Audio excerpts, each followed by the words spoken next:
Hello. Hello, my name is James, and I am a grateful person in recovery. This is the Sober James Addiction Recovery live stream chat podcast every Monday, Wednesday, and Friday at between 8 and 9 p.m. Eastern Time. Welcome. You are my guests, and I am your gracious host. Tonight, we're going to talk about what you think each of these 12 steps, and we're going to run them down, of Alcoholics Anonymous. What do you think they do to an alcoholic? What exactly happens to bring on a spiritual awakening that curbs the obsession to drink alcohol and bring on a profound change in the alcoholic's life? But first, what's up, Mindsci? I would like to announce that the Sober James YouTube channel membership has a new perk, a tier 3 perk, a 24/7 recovery chat room via Discord, the Discord app. Yes, if you click on the join button in the chat or in the description of this video, you can access the 24/7 recovery room chat in Discord, along with emojis and stickers and badges and skimbledy-bindleys. So let's run these steps down. How you doing, Mindsci? Happy hump day to all of you. I heard a man say at a meeting this week, he was celebrating 44 years sober. 44 years without the obsession to drink, without the compulsion that ruined his life. I'm 44 years old. This man got sober in 1981. 44 years after working the 12 steps of Alcoholics Anonymous and attending meetings, had not found the obsession to drink for 44 years. What happened to this sick alcoholic that would drink and drive, that kept guns, that wreaked havoc in the lives of everyone he knew? What in those 12 steps worked when other methods did not? And that's what we're going to talk about tonight. I would like to hear your opinions of each of the 12 steps. And as soon as we get some of yuns in here, as they say in Pennsylvania, yuns. As soon as yuns join us, we're going to talk about the 12 steps of Alcoholics Anonymous, starting with step 1. I'll read it word for word. Step 1 of Alcoholics Anonymous. We admitted we were powerless over alcohol, that our lives had become unmanageable. Mindsci, start us off. What do you think that does to an alcoholic? We admitted we were powerless over alcohol and our lives had become unmanageable. Now, this one is kind of obvious, I would think. The obsession of every alcoholic is that he or she may someday drink like other men and women with impunity. We, the alcoholics, have learned that one drink is too many and 100 is not enough. 1,000 is not enough. 1 million is not enough. I may have drank 1 million drinks in my drinking career. I have worked the 12 steps. It starts with this step. Some alcoholics say that this step is the only step that you absolutely, positively have to do before 100% before moving on to the rest of the 12 steps.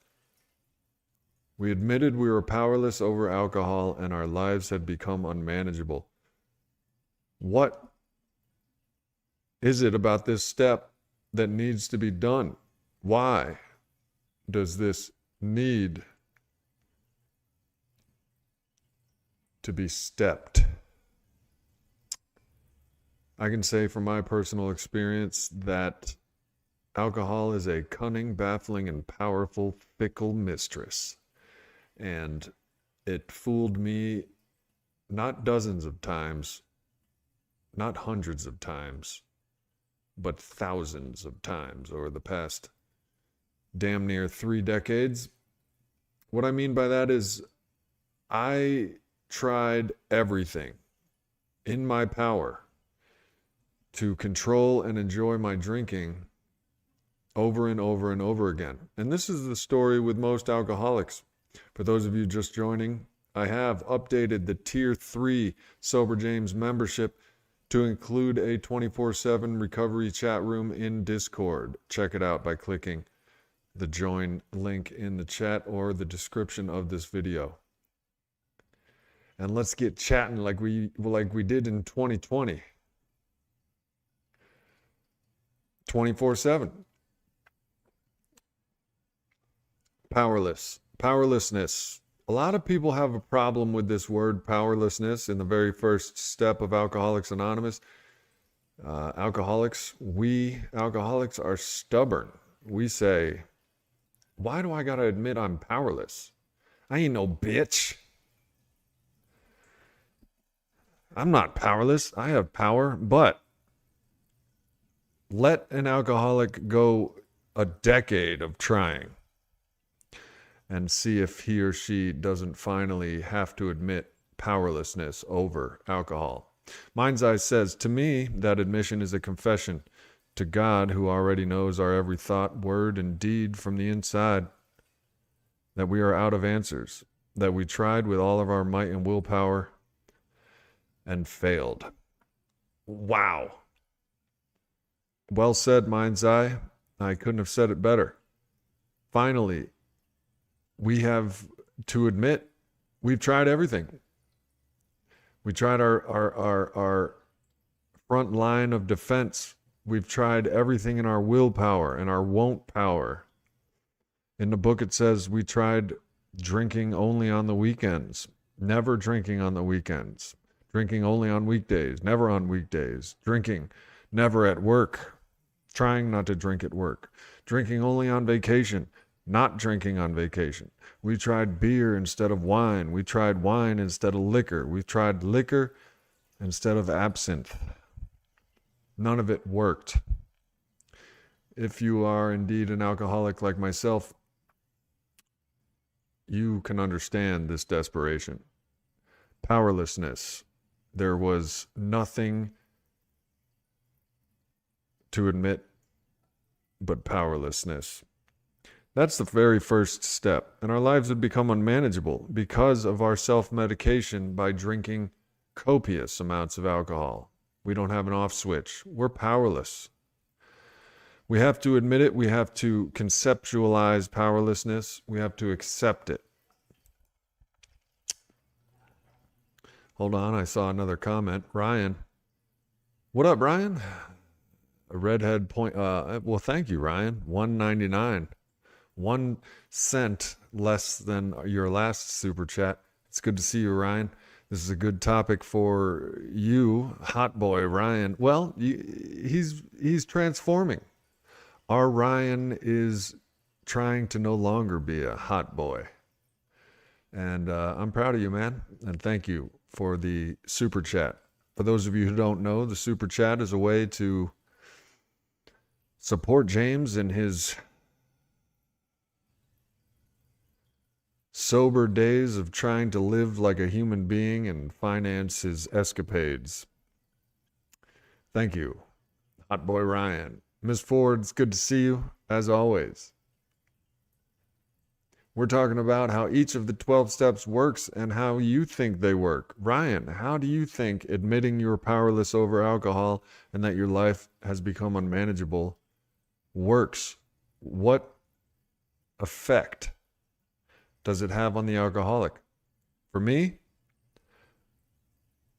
it brought me to say, I have tried everything and it is not working. For me, it said, you know what? Bring on the rest of the steps because I am powerless, and everything that I have thought, all the bright ideas that I have taken to the drawing board to stop drinking, to manage my own life while drinking, have failed miserably. Jails, institutions, and death have become of me, and I am ready and willing to work these here steps. And that's the first step. We admitted we were powerless over alcohol, that our lives had become unmanageable. The second step came to believe that a power greater than ourselves could restore us to sanity. First of all, sanity. Are we really insane? We talked about on the last stream, the definition of insanity is, according to Merriam-Webster and Wikipedia, the definition is trying the same thing and expecting different results. In that case, it was drinking. Drinking 1, drinking 2, drinking 6, 7% IPAs, or 7, and still getting the same result. We are insane. The second step is coming to believe in a power greater than ourselves that can restore us to sanity. What do you guys think? What effect does that have on a desperate, hopeless, helpless alcoholic that's at the end of our rope? And, well, the first step states we admitted we were powerless. What do we have to do now? We have to come to believe in a power that can restore us to sanity. For me, that answer is very simple. The 89-year-old program of Alcoholics Anonymous is most definitely and tangibly a power greater than I will ever be. I spent 20 years trying to power against alcohol and failed. Alcoholics Anonymous has been getting drunks sober since 1939. So I came to believe that Alcoholics Anonymous is a power greater than myself. Doesn't have to be God, not at least until the next step. A power greater than myself can restore me to sanity. I have absolutely no doubt in my mind that is Alcoholics Anonymous. I came to believe in it. When I was 18, I believed that Alcoholics Anonymous could someday restore me to sanity when I decided to put down the booze. Little did I know that I didn't even have the power to decide when that was. I had to surrender. And like the next step says, hand my will and my life over to the care of God as I understand him. God? I thought I was trying to quit drinking. Now we're talking about God. The third step of Alcoholics Anonymous. Made a decision to turn our will and our lives over to the care of God as we understand him. We made a decision. I don't know about you guys, but I am one indecisive alcoholic. I'm an indecisive person. Am I going to stop drinking? Am I going to drink more? I don't know. Might as well drink more. These days I'm drinking tea like a teetotaler. But what's up, Mike? How do you think that works? The third step of Alcoholics Anonymous. What effect does that have on the alcoholic who works the third step? After 1, admitting he is powerless over alcohol, and 2, coming to believe in a power greater than himself that can restore him to sanity, the third step is to hand my will and my life over to the care of God as I understand him, to make that decision. And word for word, these steps need to be read and followed. The very first words in the third step, made a decision. This is powerful. Made the decision to turn our will and our life over to the care of God as I understand it. Mike Tucker, you know what I was thinking of just yesterday? I was thinking how many sponsees I have, and I have a couple, but I have one pseudo-sponsee that has been sober since 2018 or so. If you're still sober, I don't mean to make assumptions, and if you're not, that's okay, brother. Recovery sometimes takes relapse. Recovery can involve relapse. Alcoholism and addiction. Yeah, bro, you're my sponsee, bro. I never quite thought of it, but you've been sober since you've been listening to this crazy alcoholic talk. December 23rd of 2019, Mike Tucker has not felt, well, I can't speak for him, but he hasn't taken a drink. I don't know if he has felt the urge, the obsession, but he's fought through it somehow. He believes in a power greater than himself, right, Mike? I believe. I've heard you speak of this before. So you have essentially, when you stopped drinking, you did step one. You admitted you're powerless over alcohol and your life had become unmanageable, or else you wouldn't have stopped drinking. Step two, came to believe that a power greater than yourself can restore you to sanity. The power greater than yourself would be sobriety, or maybe James's way of working the 12 steps, or maybe James's suggestions might work. Maybe James's power greater than him might work for me. I don't know how you did it, but you inadvertently have worked the first two steps, and the step three, decided to hand your will and your life over to the care of God as you understood him. I'm not sure if you did that, but that's a powerful one for me. What's up, Mindsci? What did they used to call it in war? Catching religion in the trenches. Addiction to me was for sure deep in the trenches. Yeah, foxhole prayers. There are no atheists in war. And I like to add to that, there are no atheists in war or the bedroom. Because you hear motherfuckers praying to God in the trenches and in the bedroom. Hey-oh. Oh, God. Anyway. Made the decision to turn my will and my life over to the care of God as I understood him. That effect on me. I have learned in my 20-some years of recovery and relapse that I drink essentially as a self-medication. I believe we all do. When life gets too hard, one of the philosophies in the program of Alcoholics Anonymous is live life on life's terms. And the alcoholic doesn't live life on life's terms, if you think about it. Life gets rough, we drink. Life gets too exciting, we drink. Life. We don't let it happen to us. We try to happen to it. And that is a back-asswards way of living, as suggested in the program. So to turn my will and my life over to the care of God is to say, I'm not driving. I'm little old me. I'm not the director of this play. I'm not the driver of this ship. I'm just an actor. I'm just in the back seat. God, you're driving. I will accept whatever comes. God's will be done. That brings peace to me when I can remember it. It takes practice for especially the alcoholic like myself. Of course we want to control things. Of course we want to manipulate life to our desired effect. But that's not the way life works. Life on life's terms is what's suggested. But religion is nowhere in Alcoholics Anonymous. Spirituality is.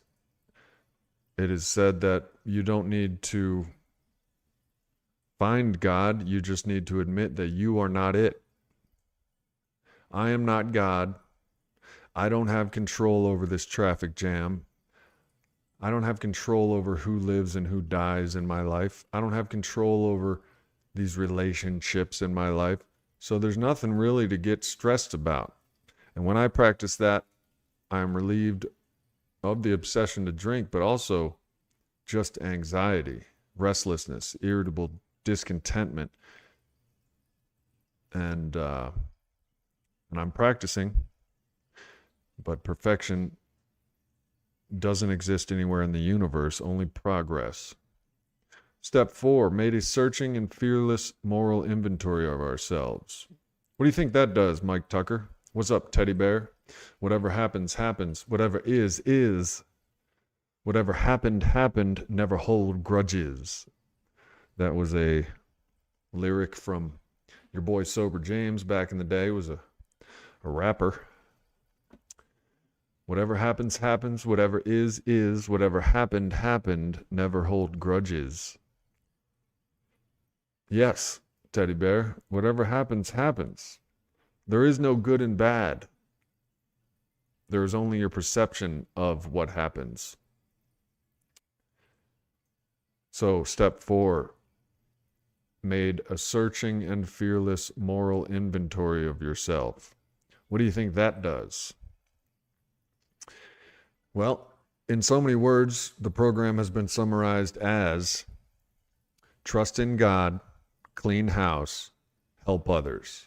Step 4, cleaning house. A searching and fearless moral inventory of yourself. It is said that a business that doesn't take inventory goes bankrupt. You need to know who you are, what you're made of, your character defects, your character assets, especially your character defects. These are characteristics of your personality that are getting in the way of your usefulness to your fellows, your spirituality, brothers and sisters, your spirituality. Ryan says, do you get court-ordered customers for peer support specialists? Do you have to work for a company or can you do your own business? It's my understanding that right now it's complicated because to have my own private practice involves taking Medicaid and life insurance, and it's complicated as of now. But the peer support specialist field is one of the fastest growing, and it is ever evolving. But for those of you who just joined us, I have opened a chat room in Discord for Tier 3 members of the Sober James YouTube membership. Click on the join button and the Tier 3 to get access to the 24/7 recovery room chat in the Discord room. Searching and fearless moral inventory of ourselves. This involves writing down the ugliness, the shitties of your personalities. What's wrong with you? Honestly and fearlessly. A moral inventory. What's wrong? What may you do that just is hindering your progress in life? Are you angry? Are you super lustful? Do you covet thy neighbor's wife?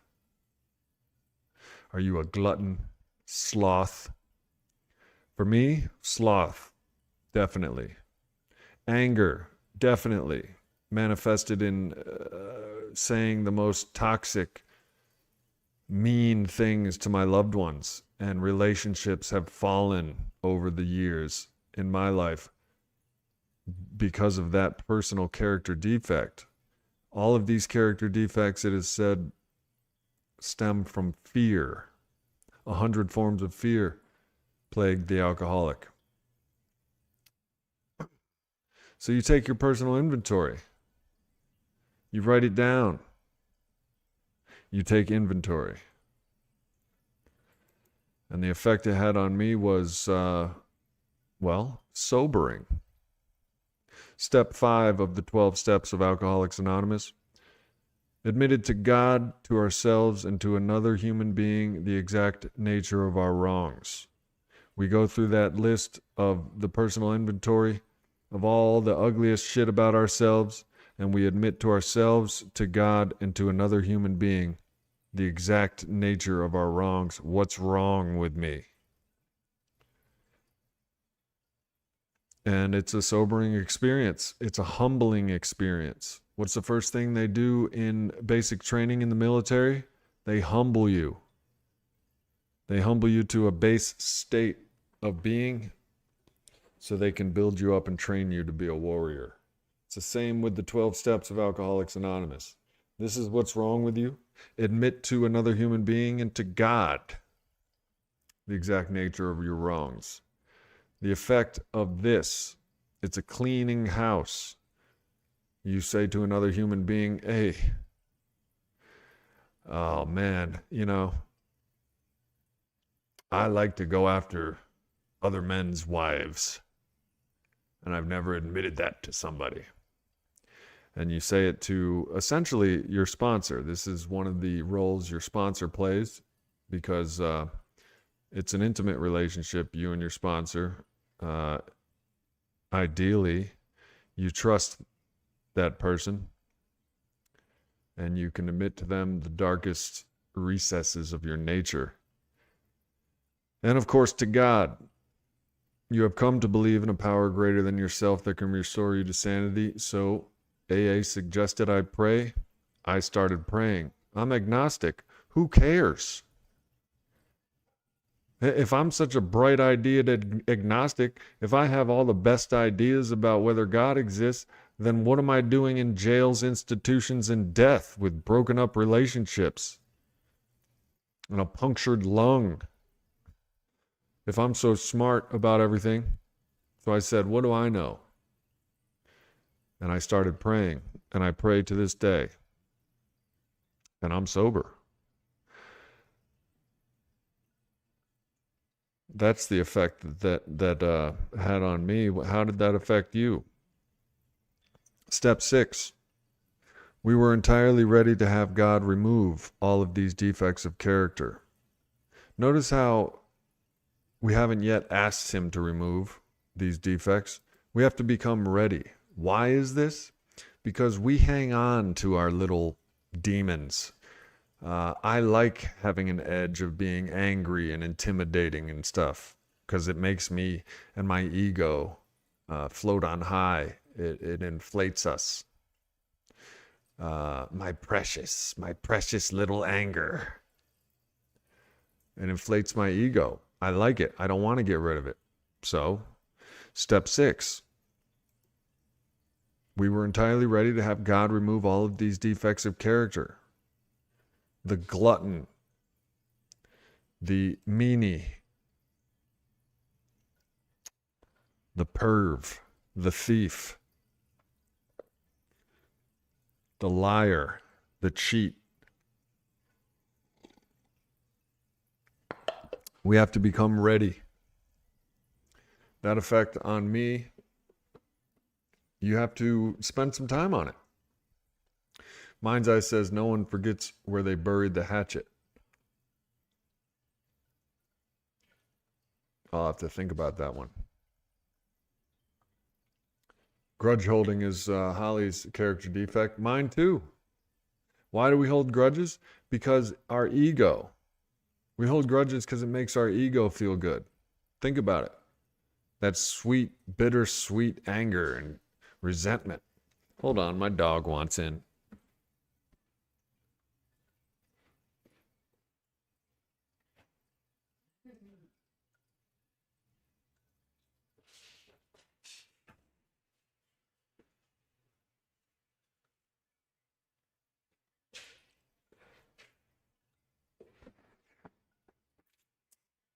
Yeah, man. I hold grudges like a mofo. And at least I used to. AA and the practice of the principles of Alcoholics Anonymous and sobriety and recovery suggests that resentment is the number one offender of Alcoholics Anonymous. This can be explained like this. We drink at people. Have you ever drank at a person because you're so angry at them? You drink at them. And it's like drinking poison and hoping the other person will die. It's a sickness. Step 7, humbly asked him to remove our shortcomings. This is when you, according to the suggestions of the program of Alcoholics Anonymous, ask God to remove your shortcomings. After you've become willing in step 6 to let them go, because it is said that none of my shortcomings left without claw marks on them, because I don't want to let them go. I want to keep my edge. I think these little personality defects of mine are to be cherished and held. I identify with them. This is me. I don't want to let it go. Well, what good is it? What good has it been doing for you? So in step 7, we humbly ask him, a God of our understanding, which to me, it's not a him. It might be for you. That's cool. For me, it's not a him. I am not vain enough to think that our God looks just like me. And if you do, that's cool. You're not vain either, I guess. Whatever you believe, that works. The universe, nature, the sun, powers greater than ourselves. Step 8 of Alcoholics Anonymous. Made a list of all persons we had harmed and became willing to make amends to them all. It is said that there are 3 essentials to recovery from alcoholism: honesty, open-mindedness, and willingness. HOW, how it works. Honesty, open-mindedness, and willingness. Become willing to make amends to them all. Step 8, made a list of all the persons we had harmed. What do you think this does? A lot of my drinking, personally, was because I felt lost. I felt like a scumbag, a failure. When in the grips of my addiction, I would lie, cheat, and steal to get that fix. So a lot of people fell to the wayside. I harmed a lot of people. There were a lot of victims of my disease other than myself. And step 8 suggests that we make a list of all these people that we had harmed and became willing to make amends to them all. Become willing. This is key. You don't just, you ever apologize to someone and, yeah, sorry. You're not willing to let go of it. You're not willing to admit you're wrong. You're not willing to make amends. You have to first become willing, because step 9 is made direct amends to such people wherever possible, except when to do so that would injure them or others. This is the step that I dreaded even before I knew all the other steps. You mean I gotta go around and apologize to all the people I had harmed? I learned in AA that making amends isn't necessarily saying you're sorry. You can make financial amends from the people you stole from or the institutions that you profited off of dishonestly. You can make amends emotionally by saying you're sorry and saying, how can I make it right? This is called cleaning your side of the street. A lot of people might slam the door in your face, say F you. I don't want anything to do with you. That's cool. You cleaned your side of the street. You made your amends. The amends is for you. Sure, the other person will benefit from it, and hopefully you will make amends and make it right.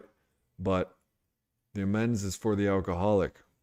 These steps are for the alcoholic. Addiction is a very selfish disease, and this is a very selfish solution. We have to get right. So we go clean our side of the street. We made a list in step 8, and in step 9, we make amends. Letters, verbal apologies, acts of kindness, acts of amending our faults from the past. What do you think this does to the alcoholic? Mind's eye, Holly, Ryan.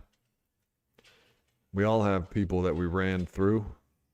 We all have guilt, shame, embarrassment about the past and how we behaved. Well, when we clean our side of the street, we become lighter.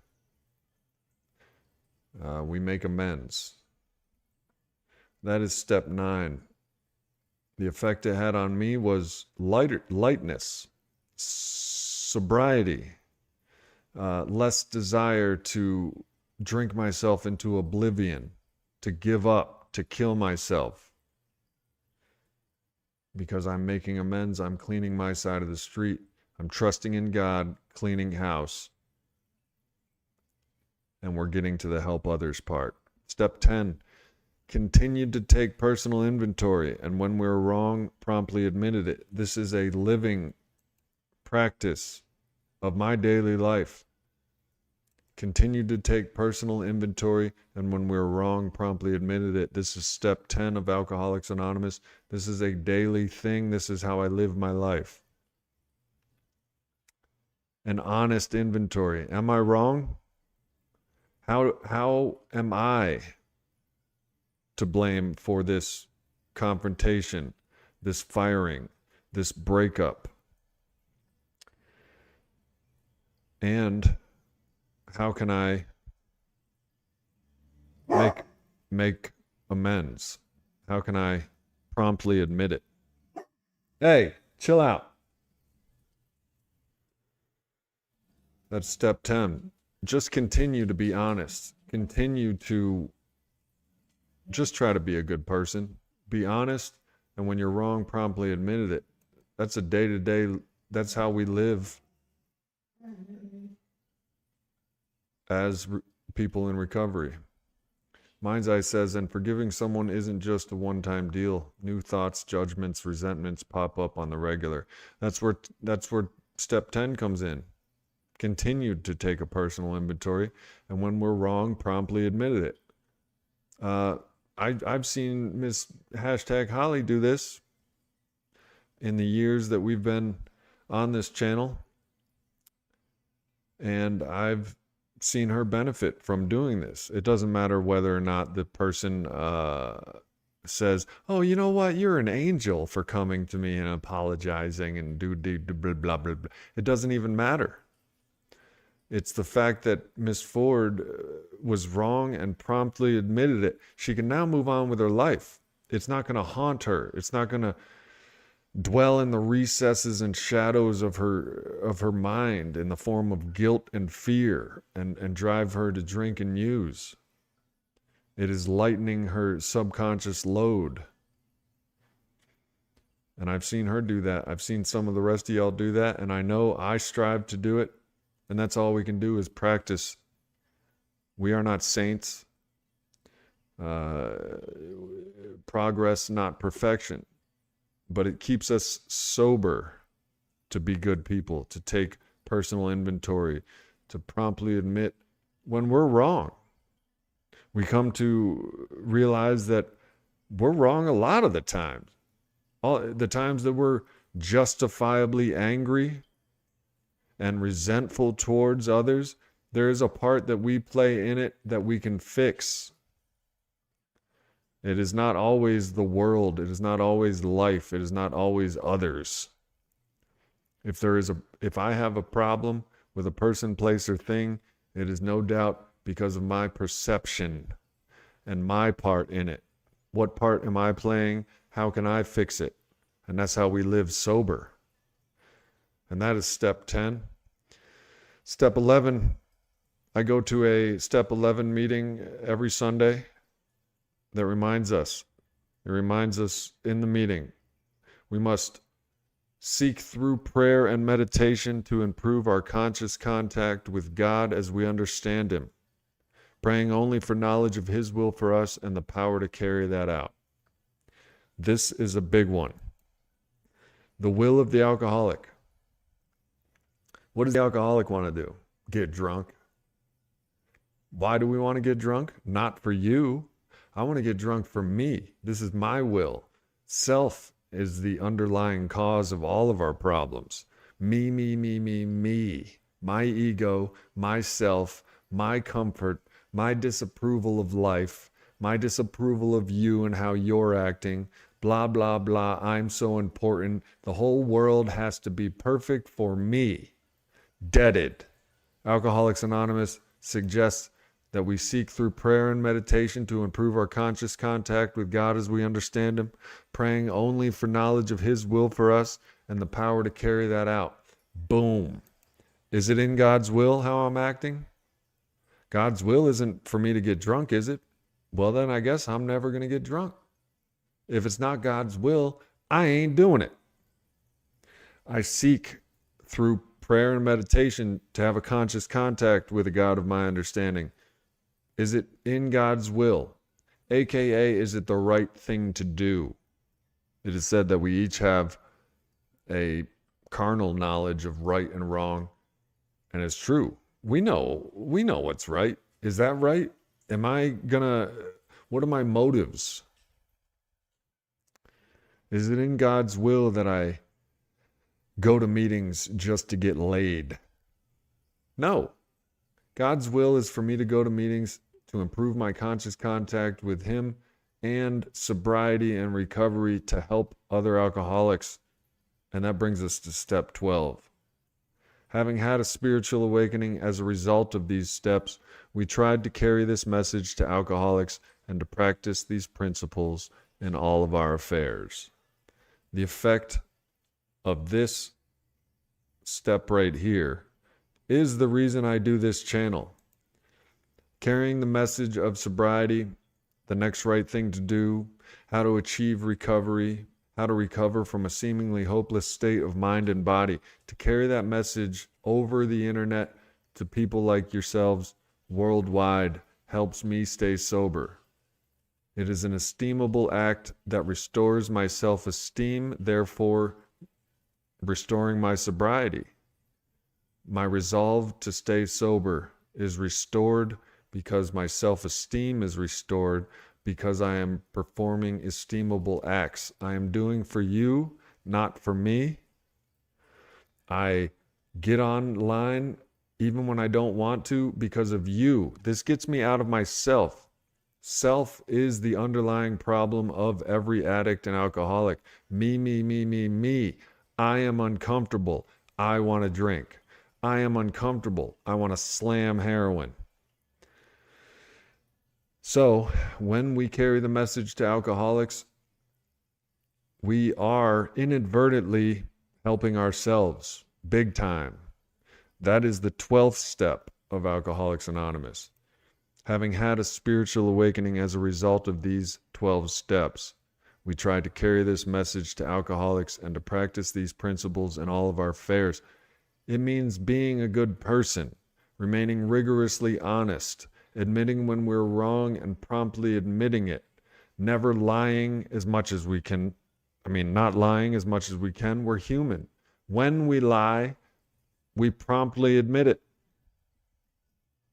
For some of us, that is harder than for others, but we strive to do it. We practice these principles in all of our affairs. The effect of these 12 steps on me as an alcoholic is a spiritual awakening. Through various spiritual experiences, whether they are of the educational variety or not, more times than not they are. But it is a profound paradigm shift, a change in perception that relieves me of the obsession to drink. John Connor says, James, how's your hair still so brown? Do you dye it? Just curious. Just passed my 2,000th day mark last month. Good for you, John Connor. No, bro, I don't. Well, I have gray in my beard. There's gray. No, I don't diet. I figure I'll just go gray when I go gray. You never know, bro. My God of my understanding might be like you carry the message to alcoholics. You do the next right thing. You practice these principles in all of your affairs. So I'm not going to give you gray hair. For all I know, that is why I don't have gray hair.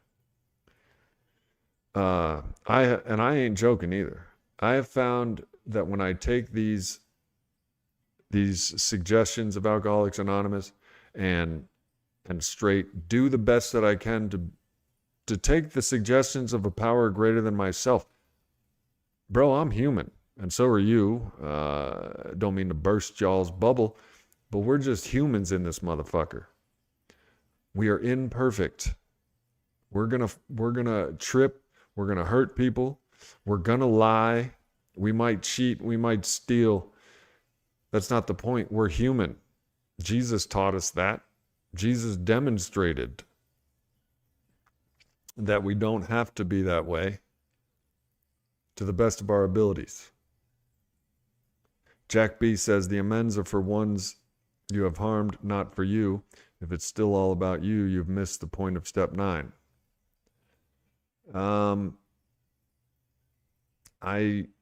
That's not what I have been taught.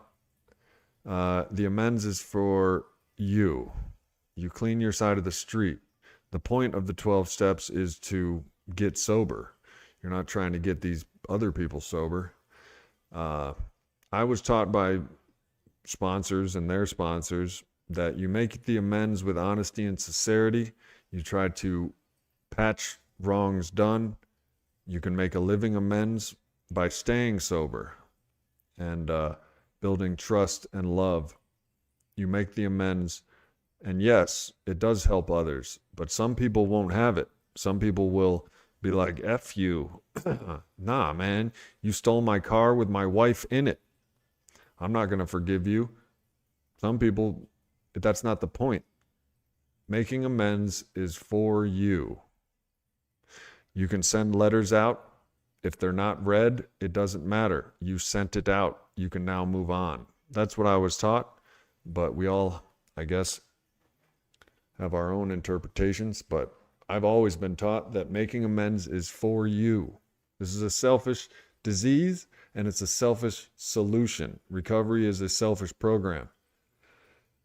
There's nothing wrong with that. You got to secure your own oxygen mask before you can help others with theirs. You have to be well before you can be useful to your fellows. So making amends, you don't have to make amends until they are better. You make amends until you're better. And that's what I was taught by a power greater than me, and it worked. It works. Mike Tucker says, we can't drink again at our age. In our 40s, we can't take it anymore. Yeah, I'll tell you straight up. I may have another relapse in me, but I may not have another recovery in me. And this recovery has been taking a lot. It's not just about stopping drinking. It's about recovering life, recovering what you've lost, getting all the shit back, like playing a country music album backwards. You get your dog back, you get your job back, you get your woman back, you get your truck back, you get your tractor back, you get your cat back, you get your farm back, you get your bag back. With every year, relapse gets more damaging if it happens. Right. This is progressive. In my opinion, that's because life is linear. We progress, we mature. So does our demon. It is our self. Our shadow self is our addiction. So if you think you're smart, that sucks for you, because that means your addiction is that smart. And so on and so thither.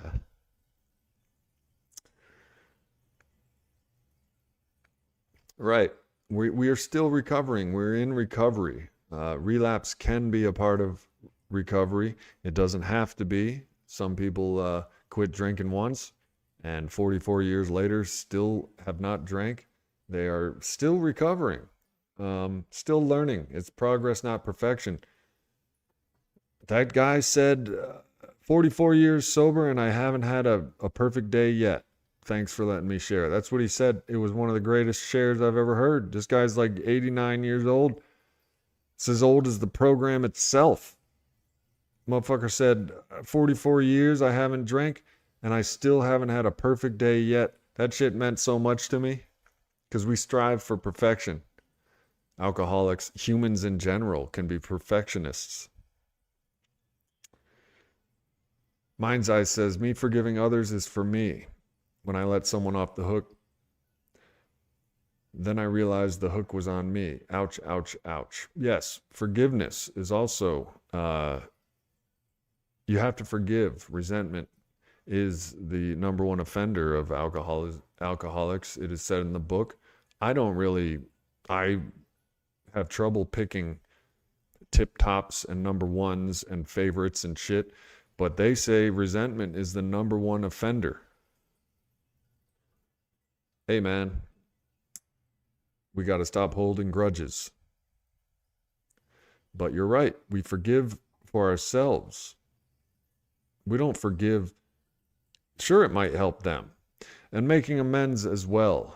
When we make amends in step 8 and step 9, it is said that we attach our feelings about the situation to our own behaviors. How did we play a part in it? Maybe you got mugged and you, beat the guy up, and you say to yourself, well, I beat the guy up because he mugged me. Well, a spiritual being would say, sorry for beating you up, man. I'm a weak individual. You really hurt my ego when you took my money. And I may have been wrong by beating you nearly half to death. I'm sorry. If I can pay for your hospital bills, I will. And that's that. It doesn't matter that they mugged you. You could have been totally in the right in your eyes. Justifiable anger is a luxury best left to non-alcoholics and people better equipped to handle it. So yeah, when making amends, this is what I did wrong. This is the part I play. Let go of that resentment. Let go of that feeling and say, we cool? If you're not cool with me, just know that I'm cool with you. You move on and you don't drink over it. The point of this conversation is to analyze the effects that these steps have on the alcoholic. I'll run them down real quick. Step 1, we admitted we were powerless over alcohol, that our lives would become unmanageable. Boom. That immediately says, I'm powerless. I don't drink. I do not drink. I am powerless. I cannot control it. It has been proven without a doubt. I am powerless over alcohol. It doesn't matter what my kindergarten teacher told me about I can do anything that I put my mind to. Kindergarten teacher was full of shit. I do not have the power to consume alcohol, period, end of story. It's just the way it is. I don't drink. 2, came to believe in a power greater than ourselves that could restore us to sanity. I'm powerless.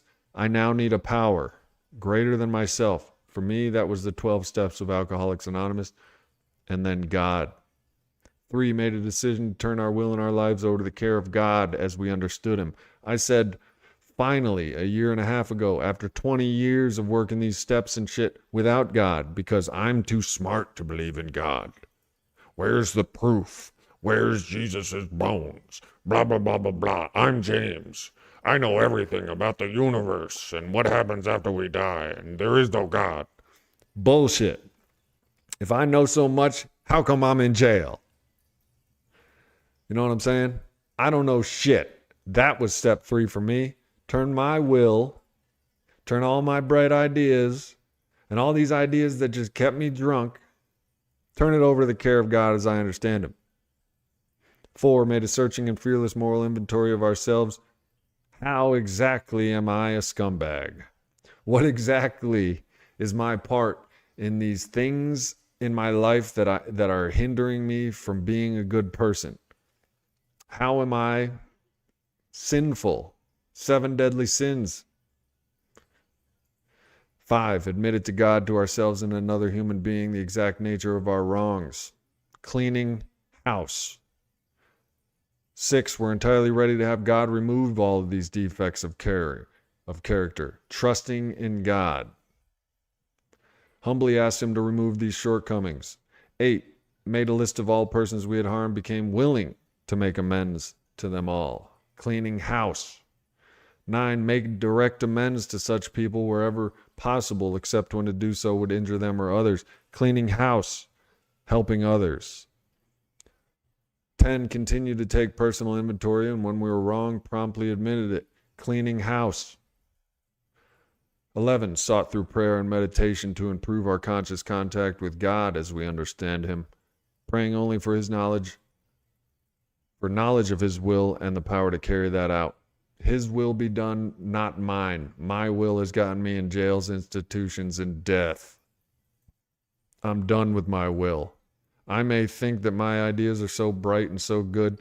On every minute of every day, my ego is suggesting that I'm so smart and I'm so slick. Well, where's the results? Jails, institutions, and death. I guess I'm not so smart. I guess I'm not so slick. So now I got to seek through prayer and meditation and do his will and the power to carry that out. 12, having had a spiritual awakening as a result of these steps, we try to carry this message to alcoholics and practice these principles in all of our affairs. Trust in God, clean house, help others. And that's the 12-step program to sobriety. It has worked. Glenn is talking about some of the 12 principles of Alcoholics Anonymous. Humility, honesty, service, love. We practice these principles in all of our affairs on a daily basis, one day at a time. We stay sober. Before you know it, we're that dude in the meeting that's celebrating 44 years, one day at a time.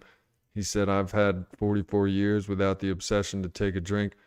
Not one day has been perfect.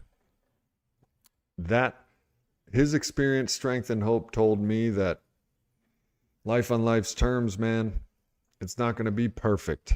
I don't have to drink if it's not perfect. I don't have to get restless, irritable, and discontent because this isn't the way I want it to be. You know what I mean? And one night at a time. Hey, everybody. Tier 3 now has an added perk to it. A 24/7 recovery chat room in a Discord.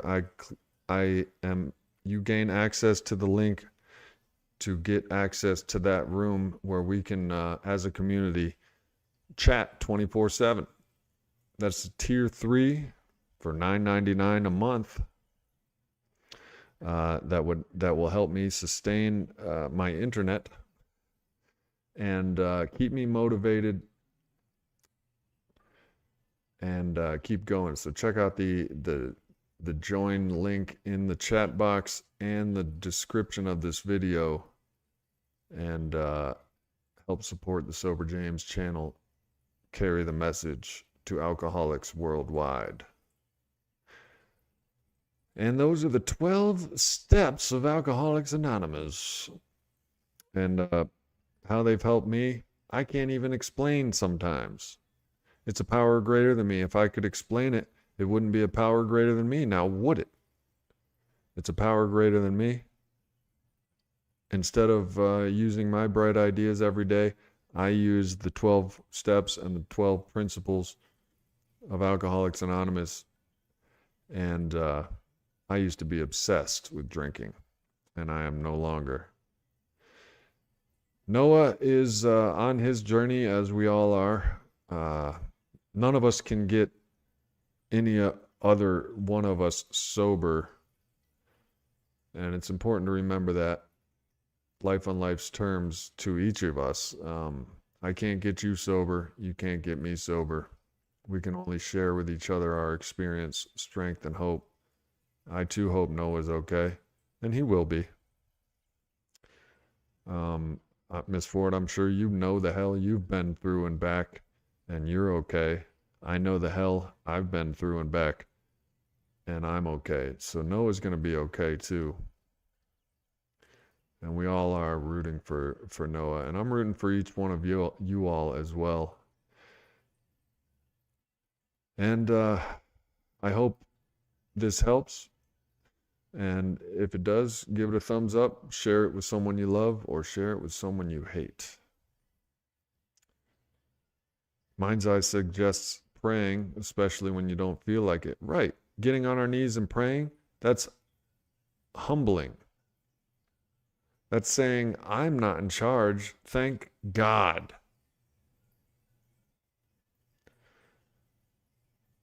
Rest of our lives, I just want to leave it behind. Well, you did leave it behind, Mike Tucker. Mike Tucker hasn't drank for damn near 7 years. Yeah. But the meeting I went to the day before yesterday, or actually yesterday, was about sponsorship and those sponsees that fall or disappear or even die from this disease, and what effect that has on the sponsor or the sober alcoholic. Look, man, Bill W., the founder of this program that has gotten millions upon millions of alcoholics sober and happy, joyous, and free, asked for whiskey on his deathbed. He had stopped going to AA meetings because he couldn't walk. He was dying of emphysema, COPD, lung cancer. Dude was in an enormous amount of pain, couldn't go to meetings. He asked for whiskey in his last month 4 times. Asked for whiskey. So this thing is brolic, powerful, cunning, baffling.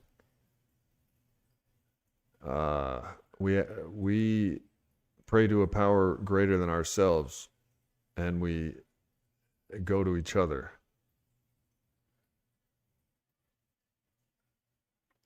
Good for you, Glenn. 5 years and a few months for Mike, a year and a half for me, and you know what I mean? Half a decade with Sober J. Hell yeah, Mike Tucker, you're my. I mean, even though you're not working the 12 steps or whatever, or maybe you are, it's anonymous. You don't have to tell anybody, but ideally, as a sponsor in AA, I would take you through the 12 steps. But over the years, I've, including with this live stream, taken a lot of you through the steps, or at least introduced you to them. Somewhere in the back of your mind, you now know that you have to take a daily inventory. And when you're wrong, promptly admitted it. Make amends with those you have harmed. Remain honest, open, and willing. These are principles of AA that I like to talk about on this channel. Maybe bridge the gap between those of you who don't go to meetings and those of you who aren't exposed to AA. These are the principles that have saved my life. And Mike Tucker, I just realized yesterday, after half a decade, that Mike Tucker is my one sponsee that is like 5 years sober. That's pretty amazing. And it's not because of me, Mike. It's because of you and your faith, and it's because of your higher power. A very staggeringly small percentage of addicts and alcoholics do successfully recover on into, their dying day. Something less than 20%. And I am grateful that I am one of them, and that you are one of them, and all of you that are in recovery instead of relapse. I'm grateful. That is powers greater than we know. I feel lucky, like somebody rolled the dice and we came up on top. So thank God.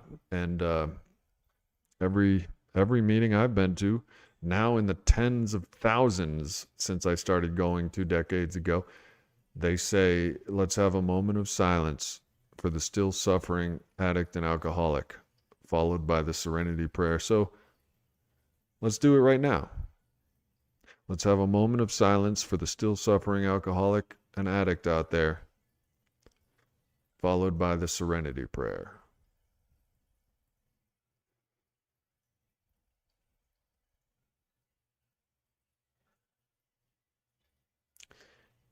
God, grant us the serenity to accept the things we cannot change, the courage to change the things we can, and the wisdom to know the difference.